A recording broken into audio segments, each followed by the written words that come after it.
Welcome to all of you. आप सभी लोग का स्वागत है। आज हम लोग डिस्कस करेंगे रेडियो एक्टिविटी के बारे में। रेडियो एक्टिविटी क्या होता है इसके बारे में हम लोग जानेंगे। तो रेडियो एक्टिविटी एक फेनोमेनन होता है जिसमें जो हेवियर न्यूक्लियस एक्चुअली रहा करते हैं उसमें डिसइंटीग्रेशन हुआ करता है, जिसकी वजह से कुछ रेडिएशंस और कुछ पार्टिकल्स और साथ में कुछ डॉटर न्यूक्लियाई जो एक तरह से जो इमिट हुआ करते हैं। ठीक है, तो उसके बारे में हम लोग चलेंगे। उससे पहले हम लोग एक जानकारी ले रहे हैं कि जो रेडियो एक्टिविटी में जो कंट्रीब्यूशंस है, सबसे महत्वपूर्ण कंट्रीब्यूशंस जो किए गए हैं वो बेक्यूरेल के द्वारा किया गया है, फिर पियरे क्यूरी के द्वारा किया गया है और मैडम क्यूरी के द्वारा, जिनका नाम मैरी क्यूरी भी है, उनके द्वारा किया गया। साथ में रदरफोर्ड का भी काफ़ी ज़्यादा योगदान जो है एक्चुअली रेडियो एक्टिविटी में रहा करता है। तो इन तीनों को जो है एक्चुअली नोबेल प्राइज़ मिला था 1903 में जो है, और ये रेडियो एक्टिविटी फेनोमेनन में काफ़ी महत्वपूर्ण योगदान के लिए जो है एक्चुअली इन्हें नोबेल प्राइज़ मिला था कंबाइंड वे में, जिसमें हेनरी बेक्यूरेल के द्वारा जो है प्राइज़ का हाफ एक तरह से शेयरिंग किया गया था और नेक्स्ट हाफ जो है, ठीक है, यानी 1/4 और 1/4 जो है इन दोनों के द्वारा जो है एक तरह से शेयर किए गए थे। रदरफोर्ड का भी जो है काफ़ी ज़्यादा एक्चुअली जो है योगदान रहा करता है रेडियो एक्टिविटी या न्यूक्लियर प्रोसेस वगैरह या न्यूक्लियर फेनोमेनन को समझने में। सही बात यदि देखा जाए तो ये जो हम लोग परिकल्पना करते हैं, ये जो इमेजिनेशन करते हैं एक्चुअली एटम के बारे में, जिसमें हम लोग परिकल्पना करते हैं कि एटम जो एक्चुअली एक ऐसा एंटिटी है जिसके सेंट्रल पार्ट में जो है न्यूक्लियस रहा करता है और चारों तरफ जो है इलेक्ट्रॉन रिवॉल्व करते रहते हैं। इस तरह का जो सोच एक्चुअली जो है ये रदरफोर्ड के द्वारा ही दिया गया था। कहने का मतलब जो न्यूक्लियस का सोच है या रेडियो एक्टिविटी फेनोमेनन को समझने के लिए जो जरूरी सोच है वो रदरफोर्ड का उसमें काफ़ी ज़्यादा योगदान रहता है। तो रेडियो एक्टिविटी में भी जो रदरफोर्ड का योगदान रहा और साथ में न्यूक्लियर फिजिक्स में तो काफ़ी ज़्यादा ही नहीं रहा, बल्कि जो न्यूक्लियस का जो मॉडल एक्चुअली जो न्यूक्लियर के बारे में जो सोच है एक्चुअली जो है इस तरह का, जिसमें हम लोग इमेजिन करते हैं एटम के बारे में, वो रदरफोर्ड के द्वारा ही जो दिया गया था। ठीक है, तो हम लोग आगे बढ़ते हैं और हम लोग देखते हैं कि ये रेडियो एक्टिविटी एक्चुअली क्या हुआ करता है। तो रेडियो एक्टिविटी जो रहा करता है एक फेनोमेनन रहता है जिसमें जो हेवियर न्यूक्लियाई रहा करते हैं। हेवियर न्यूक्लियाई मतलब ऐसे एटम जिसका मास नंबर काफ़ी ज़्यादा रहा करता है, जो कि नॉर्मली आप बोल सकते हैं कि 206 के आसपास जिसका मास नंबर रहा करता है, या जो हेवियर न्यूक्लियाई रहा करते हैं जैसे आपका यूरेनियम हो गया, पोलोनियम हो गया, थोरियम हो गया, ये सब जो एटम्स रहा करते हैं इसके न्यूक्लियस जो है काफ़ी हेवी रहते हैं, जिसकी वजह से वो अनस्टेबल रहता है। ठीक है, तो वह स्टेबिलिटी को गेन करने के लिए जो न्यूक्लियस रहा करता है वो ब्रेक करता है और ब्रेकिंग के दौरान एक्चुअली जो है इमिशंस करते हैं कुछ पार्टिकल्स का और कुछ रेडिएशंस का। तो उसमें जो रेडिएशन हुआ करते हैं वो अल्फा रेडिएशन हुआ करते हैं, जिसमें अल्फा पार्टिकल जो कि एक तरह से हीलियम न्यूक्लियाई के रूप में आप उसको इमेजिन कर सकते हैं, जो कि कॉम्बिनेशन रहता है 2 प्रोटॉन का और 2 न्यूट्रॉन का, वो इमिट करता है। साथ में बीटा पार्टिकल निकला करता है जो कि एक तरह से इलेक्ट्रॉन का स्ट्रीम रहा करता है, और कुछ एनर्जेटिक रेडिएशंस निकलते हैं जिसको हम लोग गामा रेडिएशन बोला करते हैं। ठीक है, तो इसके बारे में हम लोग अब जानेंगे कि एक्चुअली रेडियो एक्टिविटी क्या हुआ करता है। ठीक है, तो हम लोग डिफाइन कर सकते हैं एक्चुअली कि रेडियो एक्टिविटी जो है एक फेनोमेनन है, ठीक है, जिसमें जो न्यूक्लियस रहा करता है वो डिसइंटीग्रेट करा करता है और डिसइंटीग्रेशन की वजह से जो कुछ पार्टिकल्स का और एनर्जी का जो है इमिशन हुआ करता है। तो उसको हम लोग ढंग से थोड़ा सा जो है इसको लिख सकते हैं कि जो रेडियो एक्टिविटी है उसके बारे में, कि रेडियो एक्टिविटी जो है वो क्या हुआ करते हैं। रेडियो एक्टिविटी आप इसको जो है नोट भी कर सकते हैं, ये आपको काम भी देता रहेगा नोट्स वगैरह लिखने में। ठीक है, द फेनोमेनन, ये एक फेनोमेनन हुआ करता है, द फेनोमेनन। ठीक है, द फेनोमेनन, ठीक है, ढंग से लिखते जा रहे हैं। The phenomenon of a spontaneous emission, spontaneous होना चाहिए। ठीक है, the phenomenon of a spontaneous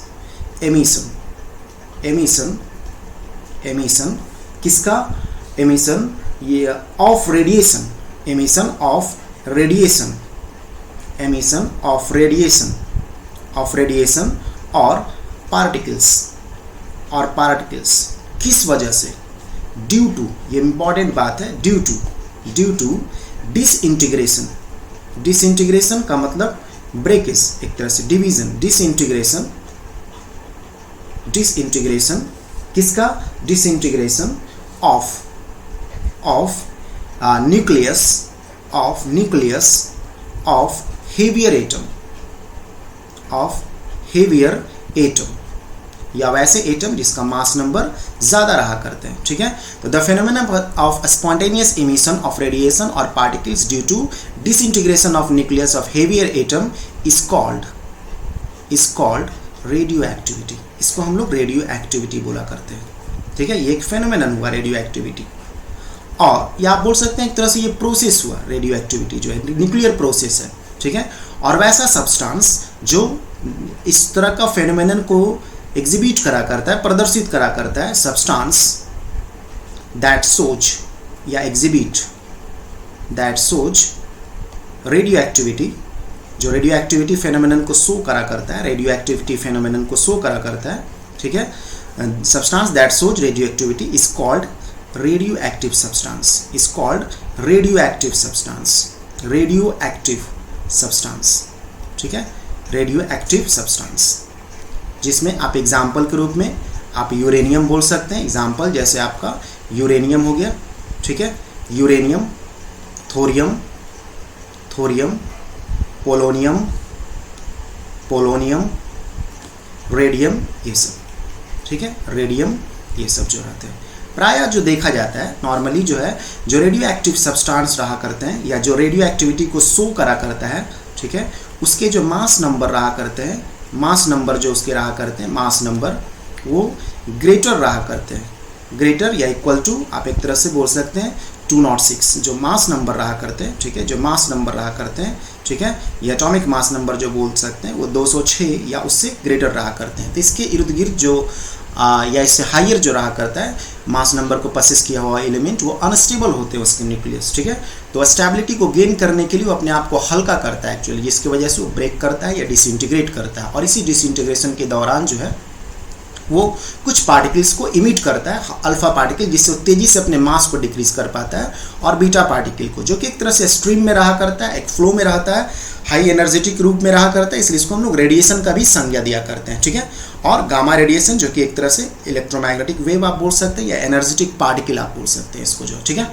तो ये तीन तरह से डीके भी करते हैं। इस तरह का जो डीकेइंग होता है अल्फा पार्टिकल को रिलीज करते हुए, उसको अल्फा डीके बोलते हैं, ये बीटा डीके रहा करता है, और एक गामा डीके एक्चुअली रहा करता है। तो देखिए एक्चुअली एक सवाल दिमाग में उठ सकता है कि बीटा डीके जो रहता है या बीटा पार्टिकल जो रहते हैं वो इलेक्ट्रॉन का स्ट्रीम रहा करता है, और इलेक्ट्रॉन के बारे में आप जानते हैं कि वो हमेशा न्यूक्लियस से बाहर रहा करता है, लेकिन बीटा जो इमिशन होते हैं या बीटा पार्टिकल जो रहा करते हैं उसको देखा जाता है कि न्यूक्लियस का ही फेनोमेनन है एक्चुअली, न्यूक्लियस से ही बाहर एक्चुअली निकला है, न्यूक्लियस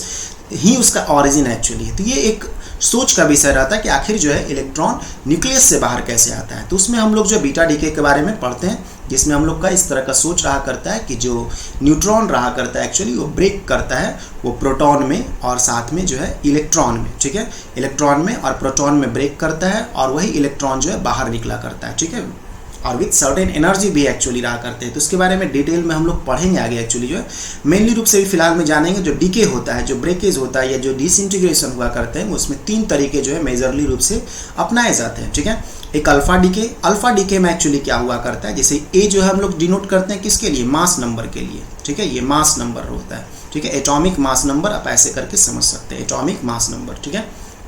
एटॉमिक मास नंबर, ठीक है, जो कि आपको एक तरह से क्या हुआ करता है, ये सम ऑफ प्रोटॉन्स एंड न्यूट्रॉन्स का जो है मास रहा करता है, ठीक है। और उसके बाद जो है ये जेड जो रहा करता है ये एटॉमिक नंबर एक्चुअली रहा करते हैं, जो कि नंबर ऑफ प्रोटॉन्स रहा करता है, ठीक है, ये एटॉमिक नंबर रहते हैं जेड, जो कि नंबर ऑफ प्रोटॉन रहा करता है, एटॉमिक नंबर, ठीक है, जो कि नंबर ऑफ प्रोटॉन्स रहा करते हैं, ठीक है, जो नंबर ऑफ प्रोटॉन्स को दर्शाता रहता है, जिसको हम लोग जेड से डिनोट करा करते हैं, ठीक है।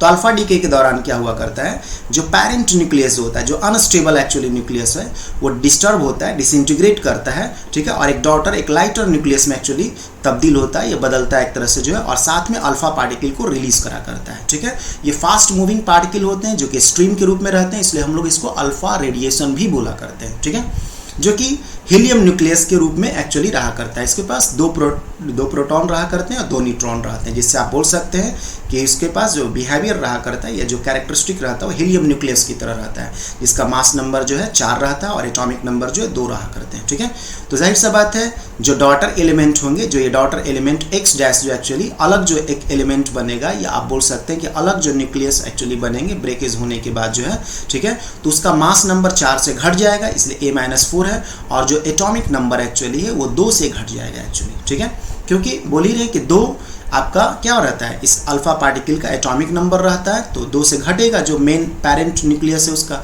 और जो है पेरेंट न्यूक्लियस का जो मास नंबर है वो 4 से घटेगा एक्चुअली। तो तेजी से यदि न्यूक्लियस को अपने मास को घटाना है तो अल्फा पार्टिकल या अल्फा डीके का रास्ता को एक्चुअली अपनाता है, इसमें मास बहुत तेजी से एक्चुअली जो घटना स्टार्ट होता है, ठीक है।